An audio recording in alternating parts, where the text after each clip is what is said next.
आपण पाहत आहात जोश मराठी। पाहूया काही ठळक बातम्या।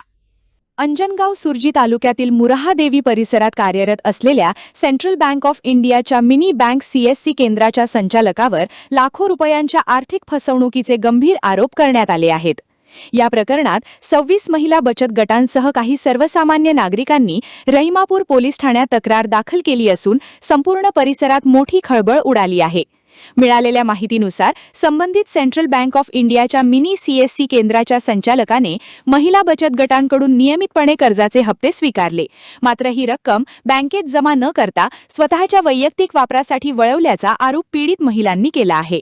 गेल्या 1.5 वर्षांपासून बचत गटातील महिला नियमितपणे हप्ते भरत होत्या, परंतु तब्बल 14 हप्ते बँकेच्या खात्यात जमा झाले नसल्याचे उघड झाल्यानंतर हा धक्कादायक प्रकार समोर आला। दरम्यान अंजनगाव पंचायत समितीमार्फत पुढील सुमारे 10 लाख रुपयांच्या कर्ज प्रस्तावाची प्रक्रिया सुरू असताना या आर्थिक अनियमिततेचा पर्दाफाश झाला।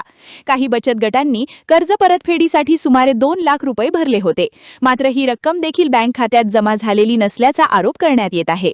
पीडित महिलांच्या म्हणण्यानुसार प्रत्येक बचत गटाची अंदाजे 3 ते 4 लाख रुपयांची आर्थिक फसवणूक झाली आहे। या प्रकरणात केवळ सेंट्रल बँक ऑफ इंडियाच्या मिनी सीएससी केंद्राच्या संचालकच नव्हे तर काही अधिकाऱ्यांच्या भूमिकेवरही संशय व्यक्त करण्यात आला आहे।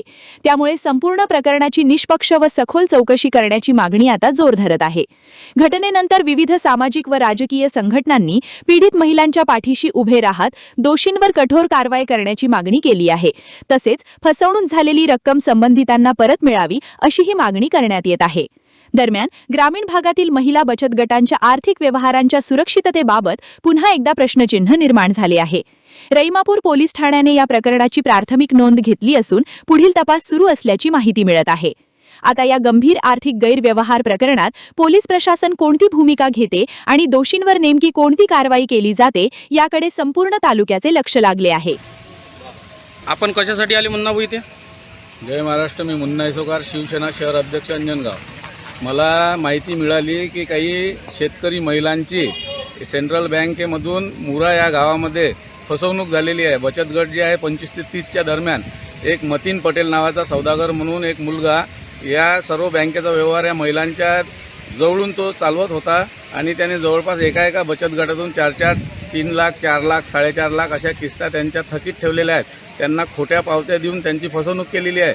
आणि हा जो मतीन सौदागर आहे हे मी माहिती काढली असता हा याचे दारूचे 2 नंबरचे व्यवसाय आहेत। मग याचे जर व्यवसाय आहेत याचा काही जर पुरवठा जर प्रशासनाला भेटत असेल आणि त्याच्यामुळे ही जर कारवाई होत नसेल आणि हे प्रकरण जर दाबल्या जात असेल तर हे अत्यंत चुकीचं आहे। शिवसेना या विरोधात कठोर कारवाई करणार आहे, प्रशासनालाही सांगणार आहे, शिंदे साहेबांपर्यंत हा निरोप जाणार आहे। जर आमच्या कष्टकरी गरीब महिलांची फसवणूक कोणी करत असेल त्याच्यावर तात्काळ कारवाई करण्यात यावी आणि त्यांना त्यांचे पैसे परत मिळण्यात यावे, नाही तर शिवसेना इथे आंदोलन करण्याचा तुम्हाला निर्धार दाखवतो। कोणत्या बँकेचे पैसे कोणत्या बँकेने फसवलेले? सेंट्रल बँक जी आहे अंजनगावची, त्या सेंट्रल बँकेमध्ये या बचत गटाच्या महिला पैसे भरत होत्या आणि त्यांनी एका मतीन सौदागर नावाच्या पुरुषाला मुऱ्याची सर्व जबाबदारी दिली होती।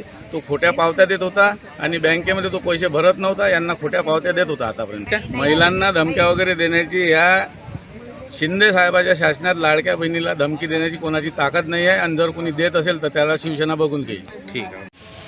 तर म्हणत साहेब लोक म्हणत तुम्हाला समजत नाही, तुम्ही मतीच्या घरी जा, आम्हाला तिथं पाठवून दे। काही समजलं नाही की तिथं पाठवून देत, तुम्ही मतीच्या घरी जा, तिथं काम करा। आमचा आहे सर ओम साई महिला बचत गट। आमच्या 15 किस्ता हे झाले, म्हणजे 30,000 रुपये महिन्यानं 15 भरल्या गेल्या नाही। तर बँकेवाल्याचं काम होतं ना आम्हाला फोन करणं, एक किस्त नाही टाकल्या गेली तर 15 होईपर्यंत त्यानं अजिबात माहीत नाही केलं।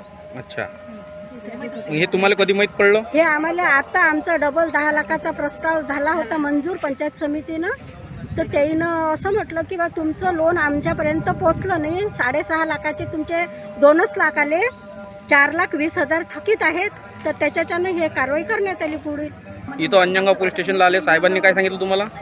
तिथं बँकेवाल्यानं सांगितलं। इथं अंजनगाव पोलीस स्टेशनला आले तर साहेबांनी काय सांगितलं? साहेबांनी सांगितलं की तुम्ही काही गुन्हेगार नाही आहे, तुमची फसवणूक झालेली आहे बा, तुमची बचत भरल्या नाही गेली तर तुम्ही कारवाई करू शकता। तुम्हाला कारवाई करण्यासाठी चिंचोलीला जा बा, चिंचोलीला रहिमापूर चिंचोली जे आहे ना पोलीस स्टेशन तुम्ही वडोदकर साहेब करू शकता।